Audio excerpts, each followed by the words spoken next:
What's going down, everybody? Welcome back to another Commander Ad Populum. My name is Ryan. I am back in the studio, staring at the green screen. Just me, some soundproofing, my creaky chair.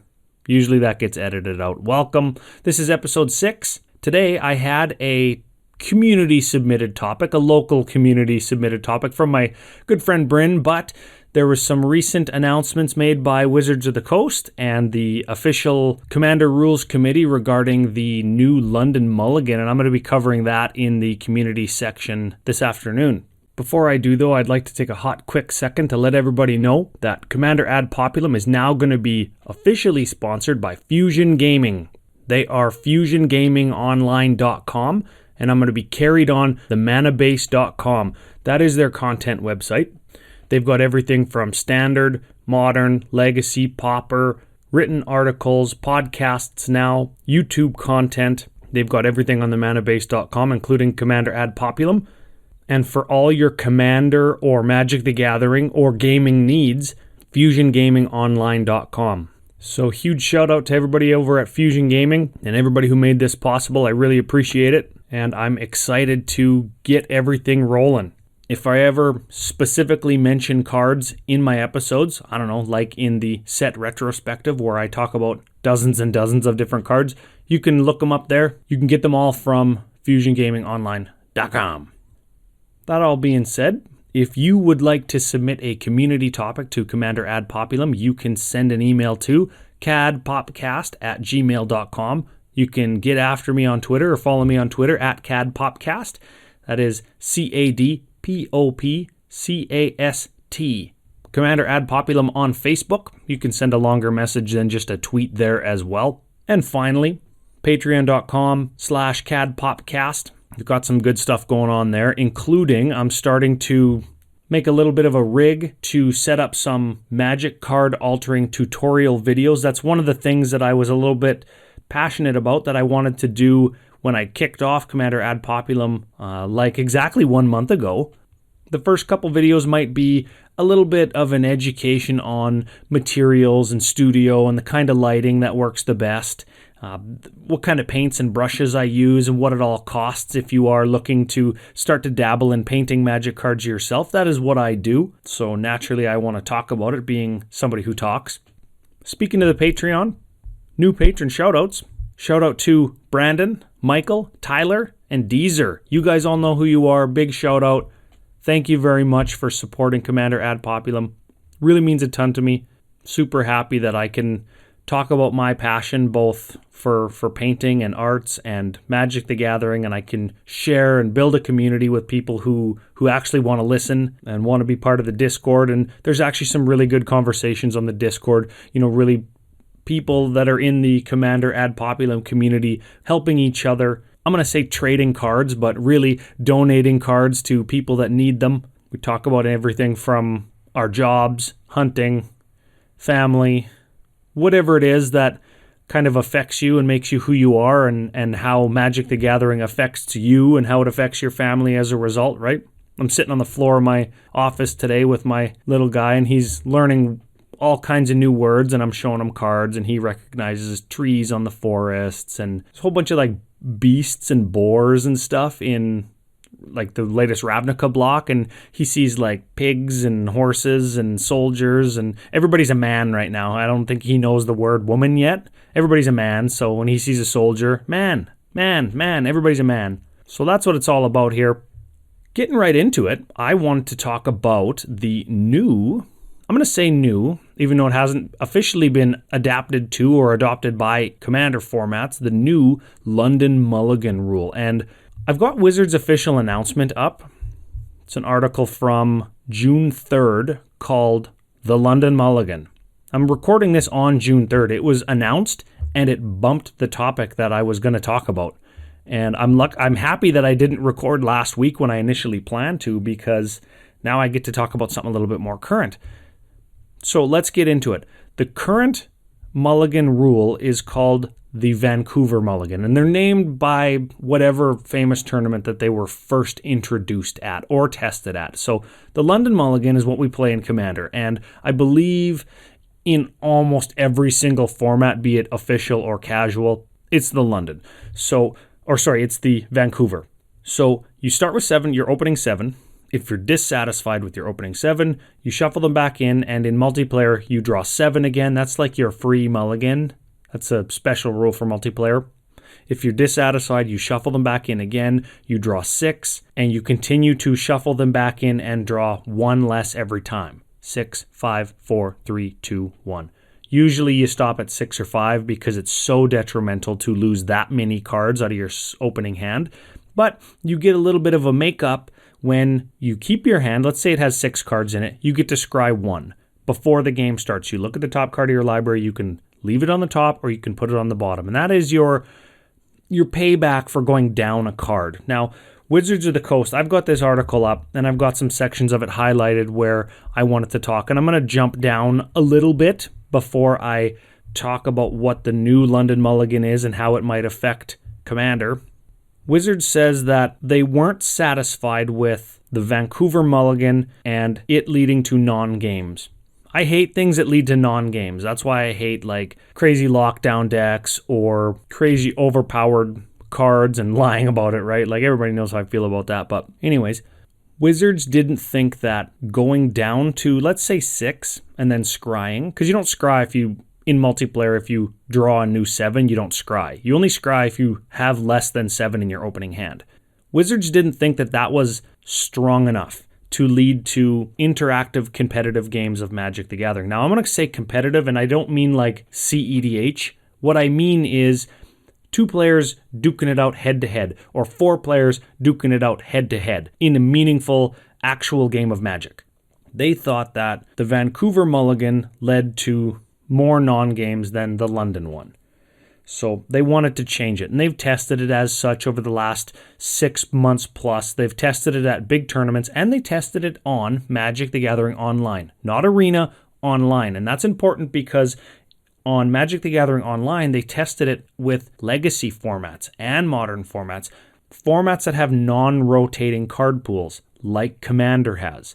So they're happy with how it performed there because the metagames in those eternal formats self-regulated themselves.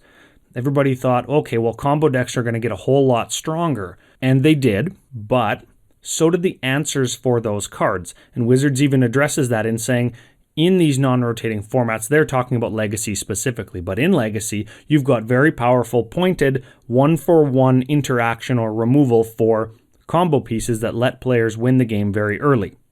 Because you've got pointed, powerful 1-for-1 answers, you could mulligan just as aggressively to hit those answers, provided you knew what your opponent was playing, what combo pieces that they were going to play.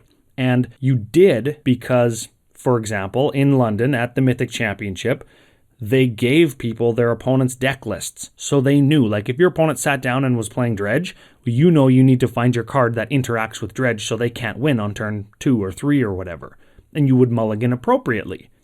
That's the first example. Legacy self-regulates as well because, again, just the cards are so much better than in Modern. A lot of the combos are the same. We're just gonna go with that, okay? Combo deck in Legacy, combo deck in Modern, it's gonna beat you on turn 2, 3, or 4. Let's just go with that. It's close enough to being correct. Except the answers in Legacy are better than the answers in Modern. So if it's good enough for Modern, if it's good enough for Legacy, I'm gonna go out there and say it's probably fine for Commander. And I say it's probably fine because we don't actually have an official ruling from the Commander Rules Committee as to whether or not that this is going to be the official mulligan. This is the tweet from Sheldon Menery as of 10:36 a.m. June 3rd, same day as the article that I'm talking about. The Commander Rules Committee will have some official words soon, open bracket, worst case, by the M20 release announcement, close bracket, regarding whether or not we'll be adopting the London Mulligan. Between then and now, if you have opinions, we'd love to hear them. And I've got all the opinions up, and there's a bunch of like really famous, high-profile, prolific names that have commented very early on in that tweet, and I'm sure that that was strategic on the Rules Committee part to contact these people and say, hey, I'm going to make this tweet. Can you jump on and like comment? So, for example, Brian, the professor from Tolarian Community College, is like the second one. MTG Color Pie, he's on there. Shivan from Commander, and he's on the Commander Advisory Group. Those are some of the first comments. And they're saying, I tried it, it's good, it's fine, I'm whatever, as a means, I'm sure, to keep a wildfire from spreading. Now let's look at this though. So I talked about the strength of mulligans and helping combo decks, and all of that is true when you play in Commander as well, because if you're playing a combo deck that needs one card that combos with your commander, you can kind of just mulligan for that. So let's talk about the mulligan. The London Mulligan goes like this. You start off with 7 cards. If you're dissatisfied with your initial hand, you take a mulligan, you shuffle the cards back in, draw the same number of cards. So you draw 7. And then you choose one of them and you put that on the bottom. So you have 6. If you're dissatisfied, you shuffle them back in, you draw 7 again. Then you take 2 of them and put them on the bottom. So you have 5. If you're dissatisfied, you draw 7 again, you put 3 of them back on the bottom, and so on. The point is, you always, when you shuffle your hand back in, you always get to see 7 cards. So if you have that one card that lets you go infinite with your commander, you can dig for it or for a tutor, should you have tutor redundancy. That's why everybody says it makes combos so good. I'm willing to bet, because Commander is getting more and more mainstream and more people know about how to play and what's good and what's bad, what commanders are popular or famous for being powerful. I'm going to bet it doesn't work like that. Under most circumstances, you're playing at F&M. You're playing at casual tables at a Magic Fest. You're playing in your buddy's basement. You're going to mull. Your friend, your opponent, your buddy says, that's fine, just draw to 7. Just draw to 7, let's have a real game. You're playing with that new kid at F&M, his first commander ever, 10th game ever. Just draw to 7, I want you to have fun. Just draw to 7, it's fine. That's probably what you're going to hear, by and large. When you don't, it's going to be because you're playing for prizes, or you're playing in a daily, or in a pickup game at a GP, and you're not familiar with everybody. So you agree to everybody's playing this power level of deck. As per Rule 0, we touched on that a couple weeks ago. Everybody flips over their commanders, and then you see, oh, you're playing the new Urza from Modern Horizons. You're playing Zur the Enchanter. I know by and large, because those commanders are famous for being powerful, that they're going to run a combo, so I can expect maybe that they're going to mulligan for it via the new London Mulligan. So I could also mulligan aggressively for something like a Vandal Blast. I have the same chance of drawing my Vandal Blast as they do drawing their Intruder Alarm or whatever combo piece they use, their Paradox Engine. Maybe this new mulligan rule actually is like, it affects die roll. Like, okay, so you're the combo deck and you lost the die roll, but I'm letting you go first. We both draw cards in multiplayer on our first turn. It's not like me letting you go first makes you skip a card draw, because you draw, then I draw. But because you choose whether you mulligan first, if you're going first, because I let you, because I won the die roll, maybe if you mulligan, then I mulligan. If you don't mulligan, then I don't mulligan. Maybe that's how it works. Who knows? Like, that kind of stuff is going to self-regulate the format. I think that if the new London Mulligan rule is adopted by Commander, that we see an uptick or an influx of combo decks in the short term. I see over the lifetime of the format, while this is the preferred mulligan by the Rules Committee, I see that over time we're going to shift focus to more control decks to counteract those, to give themselves a higher density of interaction cards or removal cards for combo pieces. So here's the thing. I'm playing a commander. There's 1 or 2 cards that combo with my commander, and then a few tutors. So if it's 2 cards that combo with my commander and 3 tutors, I've got 5 cards I need to find in my opening hand by aggressively mulliganing. That seems like a lot of cards, but across the table from me is the hard control player who has 15 to 20 answers for my combo in his deck, in their deck. Do you think they're going to have to mulligan aggressively to find one of 15 answers to shut my combo down? Do you think that they're going to want to give up a card, like go from 7 starting hand to 6 starting hand? Or are they just going to build their deck in a way that's going to interact with me and give themselves the card advantage from turn 1? I think we're going to see a shift in the metagame, and that's it. And that's even if we use this mulligan instead of just the, draw 7, it's fine. You built a new deck, it's fine. You're new to EDH, it's fine. I know that your commander's not competitive, it's fine. I just want to have fun, it's fine. Draw 7. I think that's what we're going to run into almost every single time. Is it a little bit different in competitive EDH, CEDH as they call it? Yeah, probably it is. But again, I think it just self-regulates. Last couple things I want to say on the topic is I think that I do want the Commander Rules Committee to adopt the London Mulligan. I'd love a change up. I like change. I like to see new things, how they work. I'm never one that says the sky is falling or this is the worst decision that they've ever made. Like that's not. Let's try it. Let's see how it's good. If in casual circles, if you want to continue to just draw 7, that's fine. Like the last 2 FNMs I played at, that's what we did. And sometimes when I'm testing, tuning decks or practicing with my CEDH deck, like we're going to do the proper mulligan, like the sanctioned mulligan. That's what we're going to do. In which case, I play a combo deck, so I'm going to be aggressively mulliganing. And if whoever I'm sitting across the table from isn't, well, then it's going to make for the same game anyways, where they're just running interaction and I'm running combo and they're trying to disrupt me. I think it's all going to be fine. So last part of that article goes into when this is all going to take effect. In sanctioned formats, standard, modern, legacy, you're going to be looking at early July. I'm sure that we're going to hear something from the Commander Rules Committee or the advisory group or whoever is going to make the announcement. We're going to hear something before that. So we've got about a month. This episode comes out on June 5th, and I'm seeing the word Core Set 2020 pre-release July 5th. So we've got a month. We've got a month to wait. We've got a month to adjust our decks, put a couple more pieces of interaction in there, or the opposite, put a couple more pieces of tutors combo in there, whatever. Whatever. I don't think it's going to change very many decks out there. So if you think the sky is falling, it's probably not. Okay. I'm going to sort of forego the technical section this week because there was some kind of techie stuff in that first mulligan section, and honestly, I want to get right to today's set retrospective, The Dark. If I had to put a label on my very favorite Magic set, this might be it. It's either this or Invasion, I'm not sure. I like them for different reasons, so let's get into it. The Dark, August 1994. That's when this set was released. 119 cards. And the rares, uncommons, and commons were split up weird on sheets. It was printed on 121 card sheets. I'm actually getting this from the wiki, where all 40 commons were common 3. Then there was one uncommon at common 1, so that uncommon showed up more often than uncommons at uncommon 2 and uncommon 1, which is where the rares showed up. So it's like 78 rares, but they were at different commonalities, so almost half the rares were considered to be uncommons. It was like the weirdest thing ever.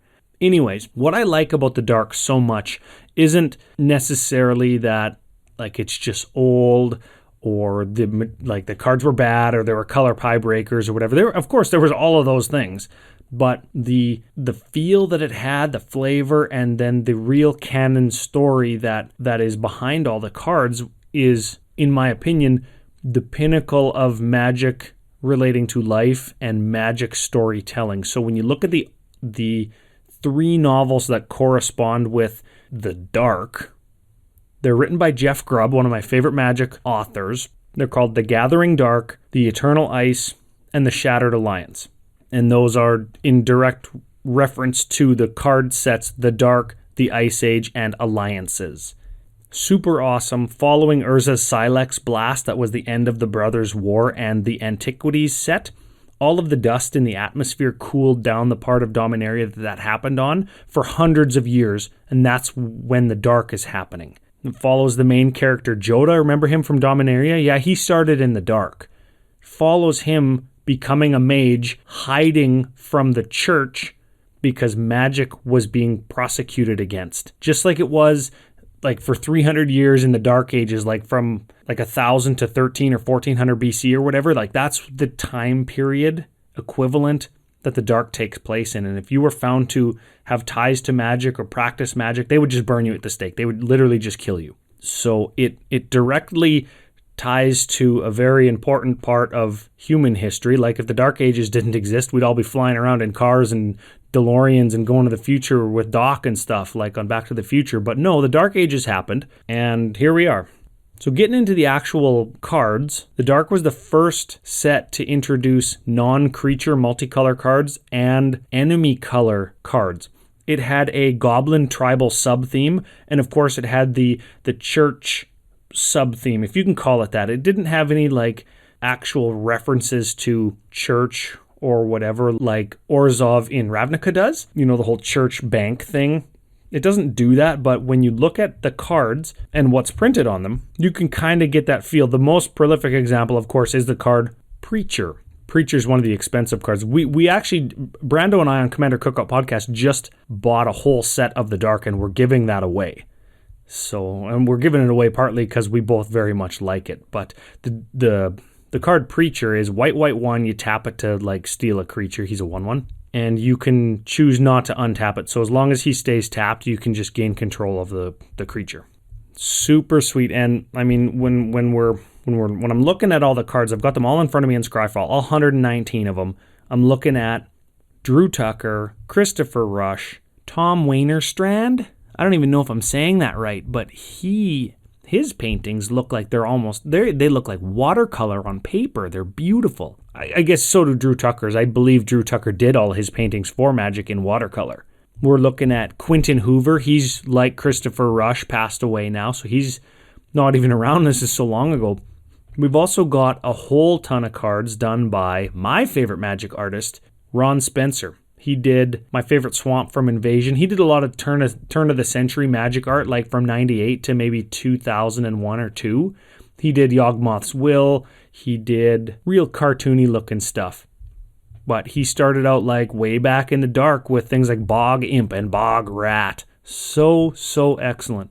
The Dark gave us our first instance of pay life to draw cards in Book of Wrath. 6 mana, pay 2 life. Like pay 2 mana, pay 2 life, and draw a card. So super excellent. Now those cards that are referencing the church, besides Preacher, I've got a card in front of me called Brainwash. It's not important what it does, but it's got a guy that is being influenced by the church so much that he's become brainwashed. We've got a card called Cleansing. It destroys all lands unless the player repents or pays 1 life to keep the land from being destroyed. You've got a card called Fasting as well. And Fasting actually has a monk in it with a cross behind him. It's one of the few things that, remember when you heard the stories of people complaining at Catholic schools or elementary schools where kids were playing with Unholy Strength with the pentagram in the back? Well, you didn't hear anybody complaining about the card Fasting with the cross in the back. Kind of a double-edged sword there. There's also a card called Holy Light. And I think Holy Light actually even gets played in Legacy and some Death and Taxes lists.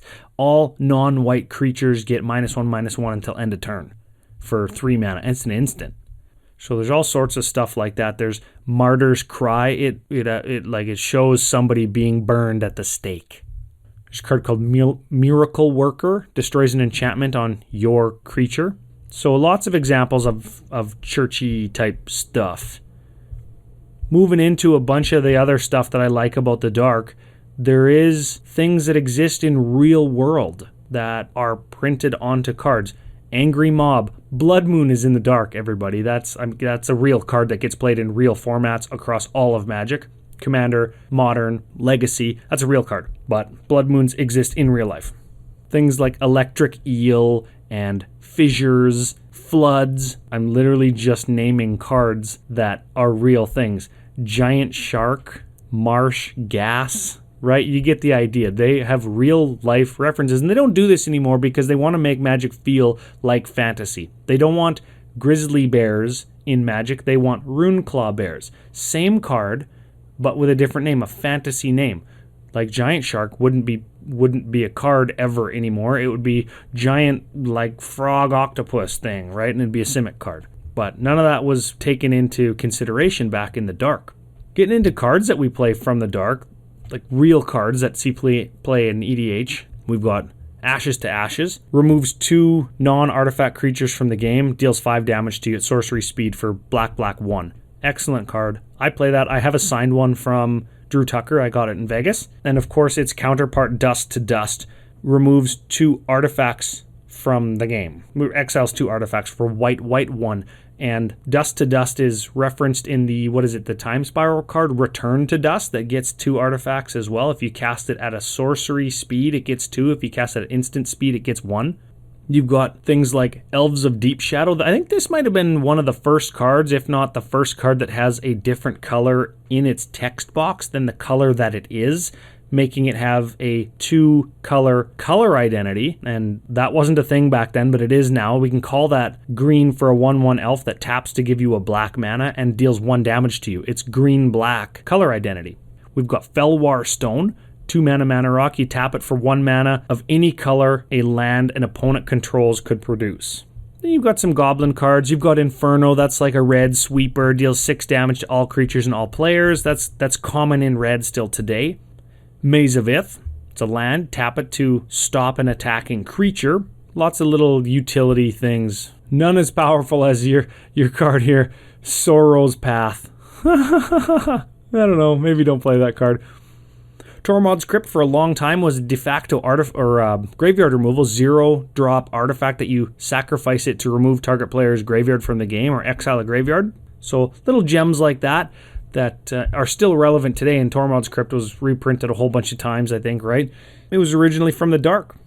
Crazy fun set. We're giving it away on Commander Cookout. You can listen to Commander Cookout. If you don't, I don't know if anybody who listens to this doesn't listen to Commander Cookout, but if you don't, listen there to figure out how you can win the entire set of the Dark, sleeved up, sent straight to your door. If you'd like to purchase any cards from the Dark as discussed on Commander Ad Populum, you can go to my brand new sponsor, FusionGamingOnline.com, for all your Commander needs, all your Commander Ad Populum needs. And of course, check out the content portion of their site, themanabase.com, for all the great stuff that they put out. Commander, Pauper, Standard, Modern, Legacy. It's all there. YouTube, written articles, podcasts. If you'd like to shoot me a community topic, you can do so by sending an email to cadpopcast@gmail.com, getting after me on Twitter @CadPopCast, searching me up on Facebook. I'm Commander Ad Populum there. And of course, check back to the Patreon page for all of the changes that are happening there. I'm going to say semi-frequently.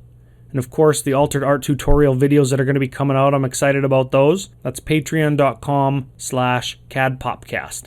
Shout out to all the patrons there, all the new patrons, all the support. It's been great. Thank you. I promise next week is going to be the topic that I had planned for this week. And if there is any updates on the London Mulligan rule, I'll be sure to cover them straight away on next week's show. I hope nobody stresses too much about that. I don't think it's going to be quite the dramatic situation that everybody thinks it is, right? Like when the Vancouver Mulligan was introduced a few years ago, everybody was like, this is going to be the worst, the scry is so powerful, and it only led to better games of Magic. It only led to less non-games, and it also led to better games. So if this does either of those, I think it's a step in the positive direction. I think that it's going to self-regulate itself with the introduction of that Rule 0 that we talked about a few weeks ago. That's really going to go a long way to decide how you mulligan, decide what mulligan you're using. I'd very much encourage people to just try the, it's fine, draw 7 attitude, because that's going to inform your deck building decisions as well. It's probably going to make your games a little bit more fun. And of course, try the London Mulligan if you are wanting to try it, and if it switches it up, if it changes, if it forces you to run different cards, that's not a bad thing either. It's just different. Give it a try. If there's any updates, we'll talk about it next week. Thanks again. See you next Wednesday.